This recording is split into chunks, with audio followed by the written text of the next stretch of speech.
दारू ही वाईट, दारू वाशी, दारू तशी, काय तर म्हणे एकदा घेतले की सुटत नाही. मी तुम्हाला सांगतो, मी तुम्हाला सांगतो, दारू बद्दल पाष्कळ बडबड करणाऱ्यांना पण दारू ही काय चीज आहे हेच माहित नाहीये. आणि म्हणून उठसूट जो तो म्हणतो की दारू वाईट, दारू वाईट, दारू वाईट, एकदा घेतले की सुटत नाही. ठीक आहे, आपण असं धरून चालू की बाबा एकदा घेतली की सुटत, मान्य आहे, अगदी मान्य. मला सांगा, तुम्ही इथे सगळे बसलेले विश्वविद्यालयामधून पदवीधर आहात, कोण डॉक्टर आहे, कोण इंजिनियर आहे, कोण वकील आहे, आहात का नाही? आहात ना? मग मला असं सांगा, 4 वर्ष कॉलेजमध्ये अभ्यास करून 4-6 परीक्षा देऊन आपल्याला पदवी मिळते, पदवी, आणि ते आयुष्यभर चिकटते हो आपल्या पाठीमागे. म्हणून काय कोणी पदवी घ्यायचं टाकतं का हो? नाही नाही, सांगा ना तुम्ही, नाही ना कोणी पदवी घ्यायचं टाकत. तसंच आपली बायको, हो प्रत्येकाची बायको लग्नामध्ये तिने एकदा घातली गळ्यामध्ये की ती आयुष्यभर तिचा लगेच आपल्याला चिकटतो आणि आपल्या पाठीमागे आयुष्यभर येत असतो. मग मला सांगा, आपली बायका करण्याचं टाकते का हो? नाही ना टाकत. मग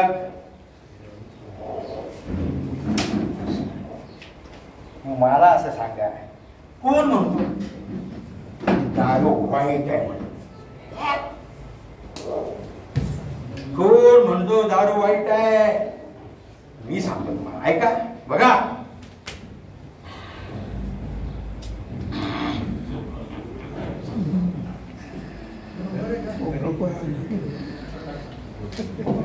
हो, दारूचे एवढे प्रताप आहे, लोक त्याचा एकच वाईट बघतात आणि म्हणतात दारू वाईट आहे, दारू वाईट आहे, दारू वाईट आहे.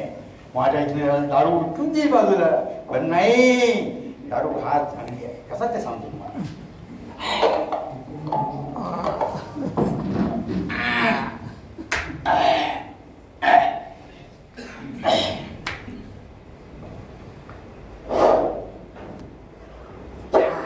कोण म्हणतो असं दारू वाईट आहे म्हणून?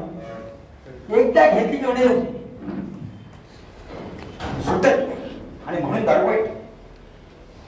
तुम्हाला एक गोष्ट सांगतो, प्रेमापेक्षा सुद्धा दारू श्रेष्ठ आहे. बरं, प्रेमापेक्षा सुद्धा दारू श्रेष्ठ आहे. हो, प्रेमामध्ये राजा गुलाम होतो, गुलाम. पण दारूच्या अंमलाखाली, मद्याच्या अंमलाखाली गुलाम राजासारखा स्वतंत्र होतो तो. म्हणे दारू वाईट आहे, दारू. आणि हे सांगतो प्रेमामध्ये, बघा, विचार करा, प्रत्येकाचा अनुभव आहे. प्रेमामध्ये प्रेयसीच्या लाथा खाव्या लागतात, हो प्रसंगी लाथा खाव्या लागतात. परंतु प्रेमामध्ये लाथा खातो, मद्याच्या अंमलाखाली मात्र सगळ्या जगाशी लाथ मारण्याची हिंमत निर्माण होते. आज कुठे, म्हणून सांगतो दारू वाईट नाही, दारू वाईट.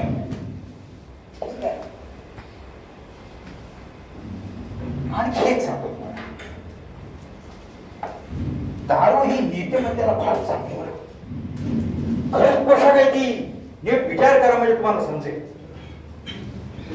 काय आहे, मद्यपी कधी कुणाशी खोटं बोलत नाही हो, कधी खोटं बोलत नाही. कारण गंमत अशी आहे, त्याला खोटं रस्ता देत नाही. मुली सामान्य माणसं किंवा आपण साधी माणसं ज्या आहेत ती रस्त्यात खोटं सांगतात लोकांना. त्याला खोटं रस्ता देत नाही, खोटं सांगतच नाही कोणा. तसंच मद्यपी याची कहाणी याच्याशी त्याच्याशी अशी कधी करतच नाही. कारण 4 दिवसापूर्वी 2 दिवसापूर्वी कोण काय बोललं हे त्यालाच आठवत नाही.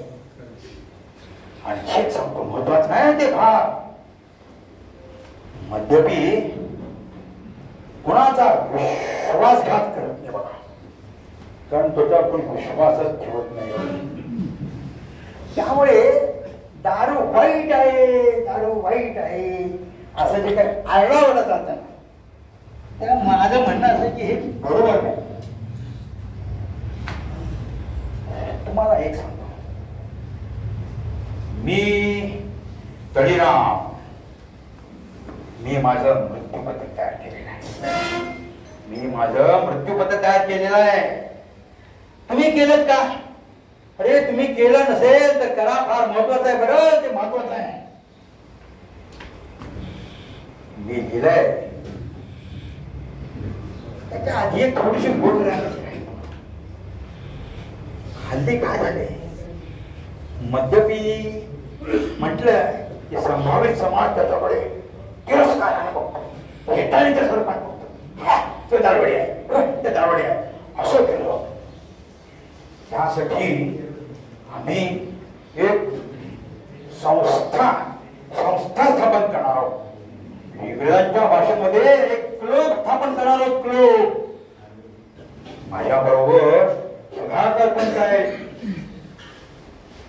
भगीरथ आहेत, शास्त्री बुवा आहेत, भगाबक्ष आहेत, असे आम्ही सगळे मिळून एक संस्था स्थापन करणार आहोत. आणि त्या संस्थेचं नाव देणार आहोत आम्ही, बघा, आर्य मदिरा मंडळ. आर्य मदिरा मंडळ. कारण आमची अशी इच्छा आहे, या मंडळामध्ये सर्व जाती धर्माच्या लोकांना मुक्त प्रवेश दिला जाईल. हिंदू असो, ख्रिश्चन असो, मुस्लिम असो, कुणी असो.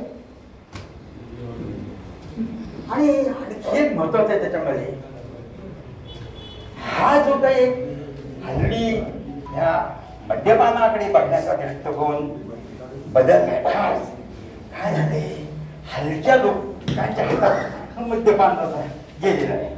त्यामुळे संभावित समाज त्याच्याकडे दारुड्या, बेवडा असं म्हणून हेटाळणी करतो. प्राप्त चांगल्यापैकी त्याला मदन प्राप्त व्हावं अशी आमची इच्छा आहे. म्हणून आम्ही तो क्लब स्थापन करतोय. इथे उद्या या ठिकाणी बैठक आहे, त्याची व्यवस्था कर बरं, नाहीतर मग काय होईल ते माझ्या बायकोला सांगितलं. सांगतो, मी माझं मृत्यूपत्र तयार केलंय. मी लिहिलंय, मी मेल्यावर माझ्या ह्या घराचा गुप्ता करा आणि त्याला नाव द्या तळीराम मोफत मंत्रालय. त्याच्यासाठी त्यामध्ये सर्वांना मुक्त प्रवेश द्या आणि गरिबांना स्वस्त दरामध्ये दारू द्या अशी माझी विनंती आहे. त्याचप्रमाणे बघा, विचार करा, मी तुम्हाला सगळ्यांना सांगतोय, या गावामध्ये जे उतरणीला लागलेले आहेत, माझ्यासाठी माझ्या आयुष्याच्या उतरणीला लागले, त्या सगळ्यांना पुढचं आयुष्य चांगलं जाण्यासाठी स्वस्तामध्ये दारू द्यावी अशी माझी विनंती आहे.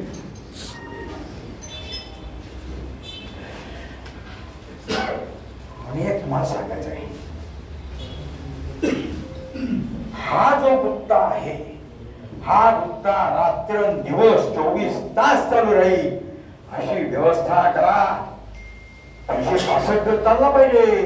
कारण रात्री बेरात्री आडले येण्याची सोय होईल एवढी माझी इच्छा आहे. माझी काही इच्छा नाही. मी मेल्यावर हो, मी मेल्यावर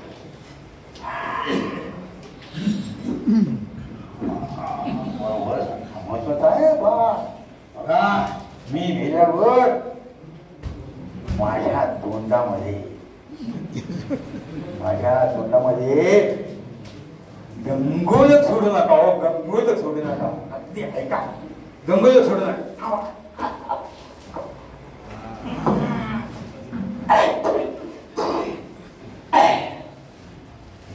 मी मेल्यावर माझ्या तोंडामध्ये गंगोलक सोडू नका.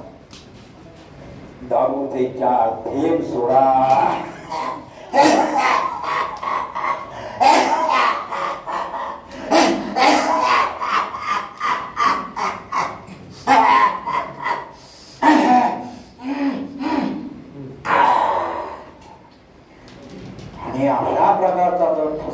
माझा प्राण जाताना लागला तर ते तोंडात ते बाहेर पडू नयेत म्हणून तुळशीपत्र ठेवू नका हो, तुळशीपत्र ठेवू नका, बाकीचं बूच ठेवा म्हणजे ते बाहेर पडणार नाही.